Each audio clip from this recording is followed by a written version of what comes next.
إن الدين عند الله الإسلام. الحمد لله رب العالمين، والصلاة والسلام على سيد الأنبياء والمرسلين وعلى آله وأصحابه أجمعين. أما بعد، فأعوذ بالله من الشيطان الرجيم. بسم الله الرحمن الرحيم. لقد من الله على المؤمنين إذ بعث فيهم رسولا من أنفسهم يتلو عليهم آياته ويزكيهم ويعلمهم الكتاب والحكمة وإن كانوا من قبل لفي ضلال مبين.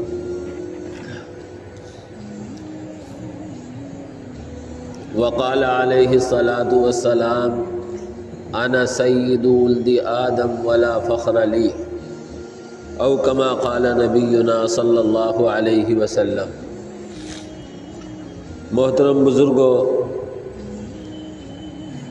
یہ مہینہ ربیع الاول کا مہینہ شروع ہو گیا ہے.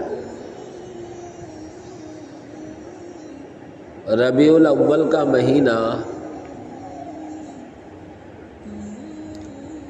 اس معنی کر بہت اہم ہے کہ اس مہینے میں ہمارے آپ کے پیارے آقا حضرت محمد الرسول اللہ صلی اللہ علیہ وسلم کی ولادت باسعادت ہوئی ہے. اسی مہینے میں ہمارے آپ کے پیارے آقا حضرت محمد الرسول اللہ صلی اللہ علیہ وسلم کو نبوت ملی.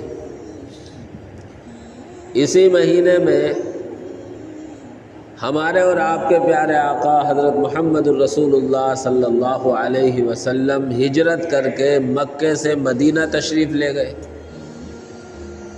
اور اسی مہینے میں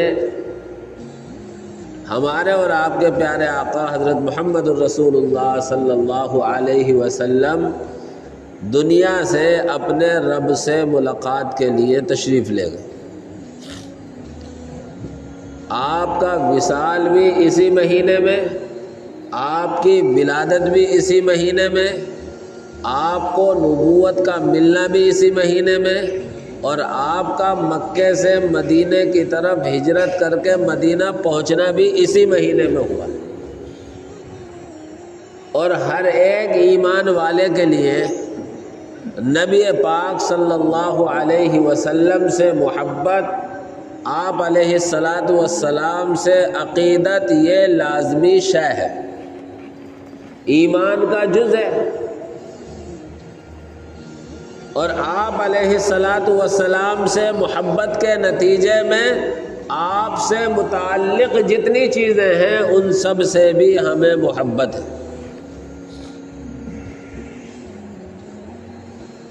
اور اس محبت کا اظہار تو 12 مہینے 300 دن 24 گھنٹے ہر ایک ایمان والے کو کرتے رہنا چاہیے. لیکن چونکہ حضرت رسول اکرم صلی اللہ علیہ وسلم کی ولادت کا، نبوت کا، ہجرت کا اور دنیا سے جانے کا تعلق اس مہینے سے ہے، اس لیے اس مہینے میں نبی پاک صلی اللہ علیہ وسلم کی سیرت کے جلسے، آپ علیہ السلام کی زندگی کے بارے میں بیانات اس مہینے میں کثرت سے ہوتے ہیں. اور ہر محبت کرنے والے کے لیے اس کے محبوب کا تذکرہ اس کی جان کے لیے، اس کے دل و دماغ کے لیے راحت و سکون کا ذریعہ ہوتا ہے. اور ایمان والوں کو اگر کوئی شخصیت ہے جس سے محبت کی جائے تو وہ نبی پاک صلی اللہ علیہ وسلم سے بڑھ کر کوئی شخصیت نہیں. اسی لیے ایک شاعر نے تو یوں کہا: دم عیسیٰ حسن یوسف دم عیسیٰ ید بیضا داری، حسن یوسف دم عیسیٰ ید بیضا داری، آنچ خوبہ ہما دارند تو تنہا داری۔ یعنی حضرت یوسف علیہ السلام کا حسن اپنی جگہ، حضرت عیسیٰ علیہ نبینا علیہ السلام کا مردوں کو زندہ کرنا اپنی جگہ، حضرت موسیٰ علیہ السلام کی لاٹھی کا اژدہا بن جانا اپنی جگہ، یہ ساری خوبیاں تمام نبیوں کی اپنی جگہ ہیں، لیکن تمام نبیوں کی خوبی ایک طرف اور میرے اور آپ کے آقا حضرت محمد الرسول اللہ صلی اللہ علیہ وسلم کی خوبی اور آپ کے کمالات ایک طرف۔ اسی لیے دوسرے شاعر نے تو یوں کہا، لا يمكن الثناء كما كان حقه، لا يمكن الثناء كما كان حقه، بعد از خدا بزرگ توئی قصہ مختصر۔ آقا علیہ السلام کی تعریف بیان کرنا، آپ علیہ السلام کے کمالات کا ذکر کرنا، آپ کی خوبیوں کا ذکر کرنا یہ ممکن ہی نہیں ہے۔ بس یوں سمجھ لو کہ خدا کے بعد اگر دنیا میں کوئی ذات ہے مختصر طور پر سمجھنے کے لیے تو وہ نبی پاک صلی اللہ علیہ وسلم ہی کی ذات ہے۔ اس لیے آپ کی خوبی بیان کرنے میں بھی بڑا محتاط رہنے کی ضرورت ہے، کیونکہ دنیا میں آپ سب سے بڑے ہیں اور اللہ رب العزت والجلال کے بعد ہیں،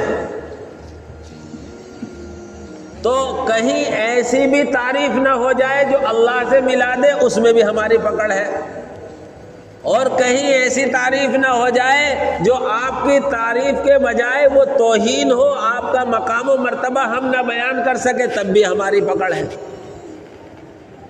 اسی لیے علماء نے لکھا ہے کہ حضرت رسول اکرم صلی اللہ علیہ وسلم کی سیرت بیان کرنا دو دھاری تلوار پر چلنا ہے، کہ آپ کے کمالات بیان کرنے میں کمی رہ گئی تب بھی ہمارا نقصان، ہماری پکڑ، اور آپ کے کمالات میں کچھ اضافہ ہو گیا تب بھی ہماری پکڑ۔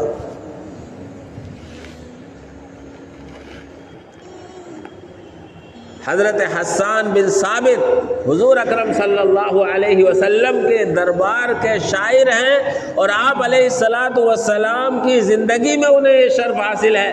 آپ نے حکم دے کر منبر پر بٹھایا اور آپ علیہ السلام کی شان میں نعت پڑھتے تھے حضرت حسان بن ثابت رضی اللہ تعالیٰ۔ انہوں نے اپنے ایک شعر میں آپ علیہ السلام کی خوبی یوں بیان کی، یعنی اپنی کمزوری بیان کی، ما ان مدحت محمدا بمقالتی، میں نے اپنے اشعار کے ذریعے نبی پاک صلی اللہ علیہ وسلم کی تعریف بیان نہیں کی، سچی بات تو یہ ہے، ولیکن مدحت مقالتی بمحمد، لیکن ہاں میرے اشعار کی آپ علیہ السلام کے ذریعے ضرور تعریف ہو گئی۔ یعنی ان کے لیے فخر کی بات ہے کہ اللہ کے نبی کی شان میں آپ نے اشعار کہے ہیں، اور ایسے اشعار کہے ہیں کہ آج تک کوئی شاعر ان کا توڑ پیش نہیں کر سکتا۔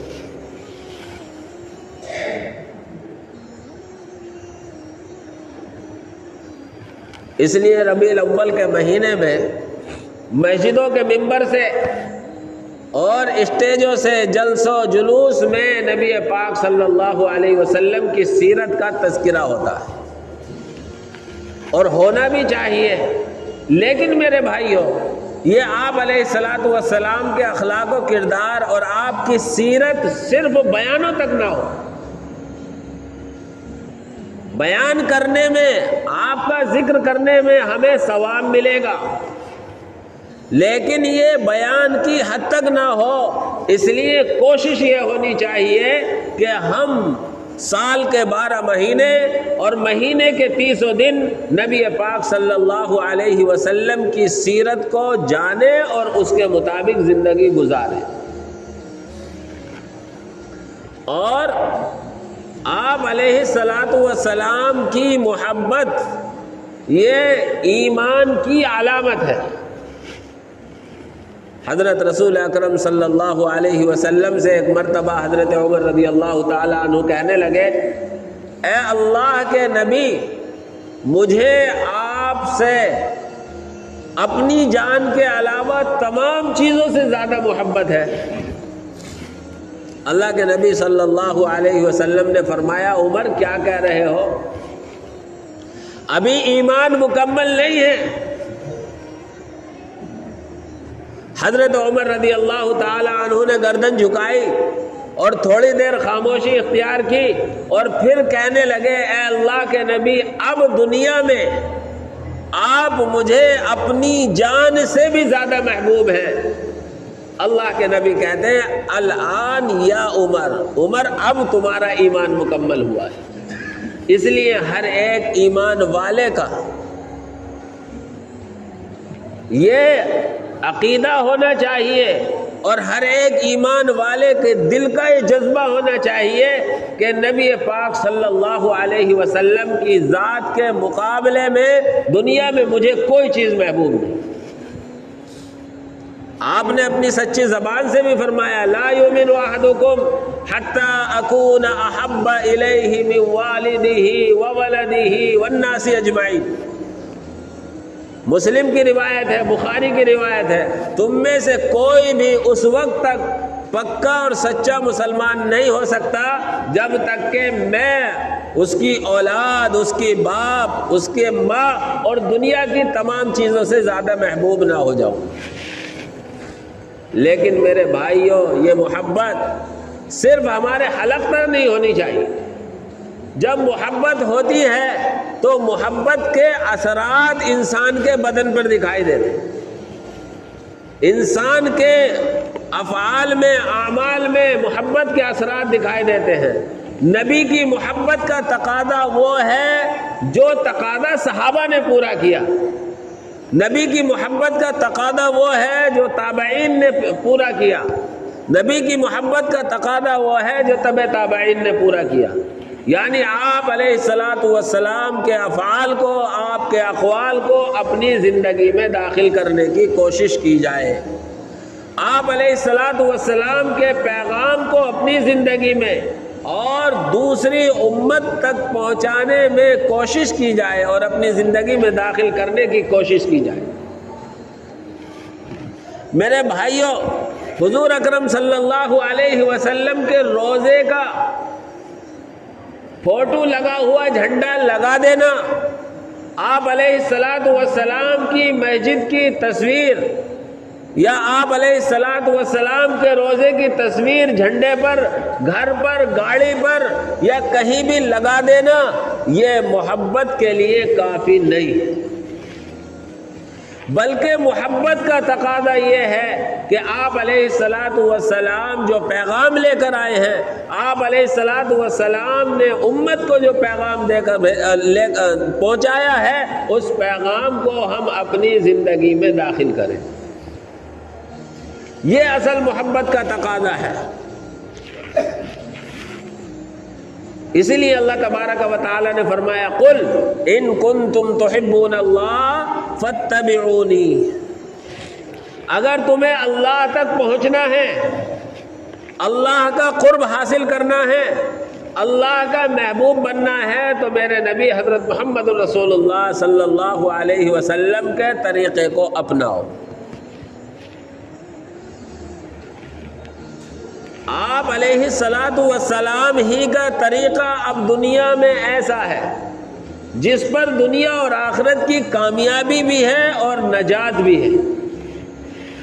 اسی لیے ایک حدیث میں اللہ کے نبی صلی اللہ علیہ وسلم نے فرمایا کہ میرا یہ پیغام، کوئی یہودی ہو، کوئی عیسائی ہو، کوئی بھی مذہب کا ماننے والا ہو، میرا یہ پیغام اس پر پہنچا اور اس نے عمل کیا تو نجات ہوگی، اور اگر میرے پیغام کے مطابق زندگی نہیں گزاری تو اس کی نجات نہیں ہوگی۔ اور ایک دوسری روایت میں فرمایا کہ اگر آج دنیا میں موسیٰ بھی زندہ ہوتے تو انہیں بھی میری پیروی اور میری اقتداء میں زندگی گزارنی ضروری ہوتی ہے۔ اس لیے میرے بھائیوں، ہم جس طرح زبان سے اپنے نبی سے محبت کا دعویٰ کرتے ہیں، اپنے عمل کے ذریعے بھی نبی پاک صلی اللہ علیہ وسلم سے محبت کی پہچان اور محبت کی دلیل اور علامت ظاہر کریں۔ اس لیے آپ علیہ الصلاۃ والسلام کی سنتیں، آپ علیہ الصلاۃ والسلام کے اخلاق ہماری زندگی میں آنے چاہیے۔ ربیع الاول کا مہینہ ہے، آپ علیہ الصلاۃ والسلام کی ولادت کا، ہجرت کا، نبوت کا اور وفات کا مہینہ ہے۔ اس لیے آپ علیہ الصلاۃ والسلام کے بارے میں بھی ہمیں معلومات ہونی چاہیے۔ اس لیے یہ ارادہ کیا گیا ہے کہ چند جمعوں میں نبی پاک صلی اللہ علیہ وسلم کی سیرت کے تعلق سے آپ حضرات کے سامنے کچھ باتیں پیش کی جائیں۔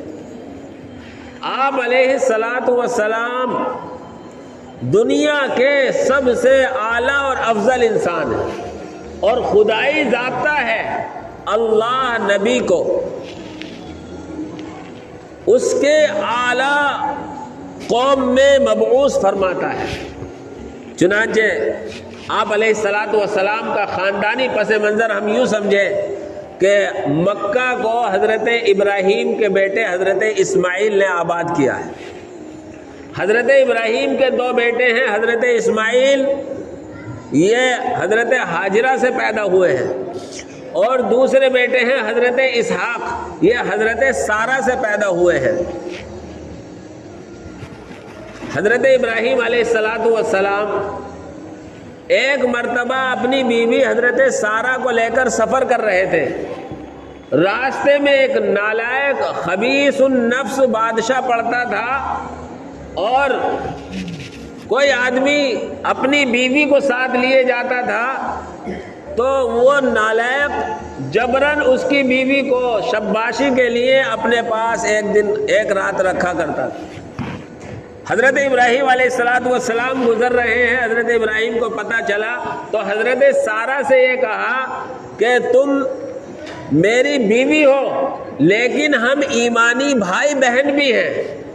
وہ ظالم بادشاہ اگر کوئی کسی عورت کو اپنی بہن بتاتا تھا تو اسے چھوڑ دیا کرتا تھا۔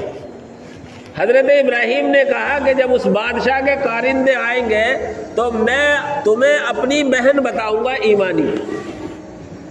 چنانچہ ایسا ہی ہوا، لیکن وہ کارندے نہ مانے، حضرت سارہ کو بادشاہ کے پاس لے گئے۔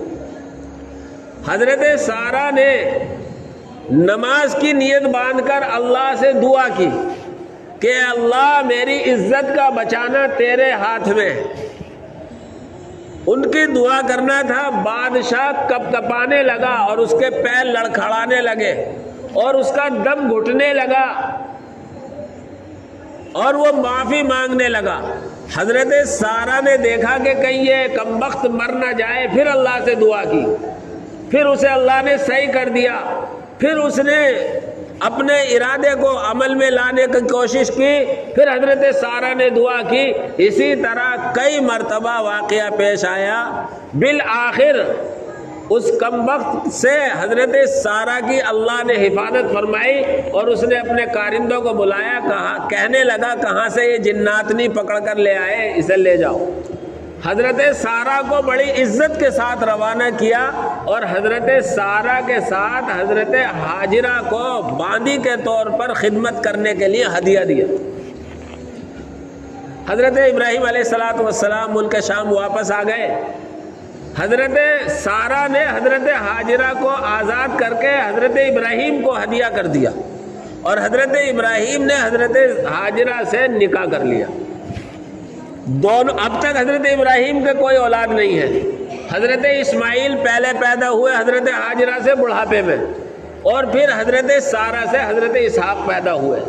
پھر اللہ کا حکم ہوا حضرت ہاجرہ اور حضرت اسماعیل کو جہاں آج بیت اللہ ہے یہاں پر چھوڑ کر گئے، جو اس وقت لقدق بالکل میدان تھا اور چاروں طرف پہاڑ ہی پہاڑ تھے، وہاں کچھ نہیں تھا۔